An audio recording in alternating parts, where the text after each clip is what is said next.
ಬಹುನಿರೀಕ್ಷಿತ KR Puram Whitefield metro ರೈಲು ಸಂಚಾರಕ್ಕೆ ಪ್ರಧಾನಿ ನರೇಂದ್ರ ಮೋದಿ ಅವರು ಇಂದು ಚಾಲನೆ ನೀಡಿದರು. ವೈಟ್ ಫೀಲ್ಡ್ ಮೆಟ್ರೋ ರೈಲು ನಿಲ್ದಾಣಕ್ಕೆ ತೆರಳಿ ಉದ್ಘಾಟನೆ ನೆರವೇರಿಸಿದ ಬಳಿಕ ಟೋಕನ್ ಪಡೆದು ರೈಲಿನಲ್ಲಿ ಪ್ರಯಾಣಿಸಿದ ಮೋದಿ ಅವರು ಮೆಟ್ರೋ ರೈಲು ಸಿಬ್ಬಂದಿ ಮತ್ತು ವಿದ್ಯಾರ್ಥಿಗಳೊಂದಿಗೆ ಕುಳಿತು ಮಾತುಕತೆಯನ್ನು ನಡೆಸಿದರು.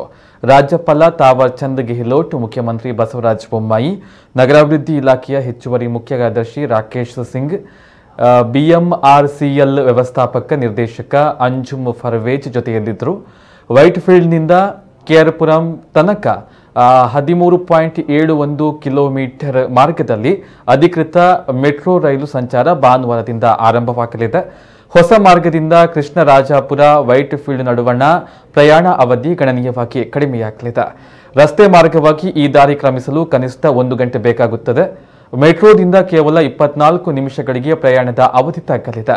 ಪ್ರತಿನಿತ್ಯ 2.5 ಲಕ್ಷದಿಂದ 3 ಲಕ್ಷ ಪ್ರಯಾಣಿಕರಿಗೆ ಇದರಿಂದ ಅನುಕೂಲವಾಗಲಿದೆ. ರಾಷ್ಟ್ರ ರಾಜಧಾನಿ ದೆಹಲಿ ದೇಶದಲ್ಲೇ ಅತಿ ದೊಡ್ಡ ಮೆಟ್ರೋ ಜಾಲ ಹೊಂದಿರುವಂತಹ ನಗರ.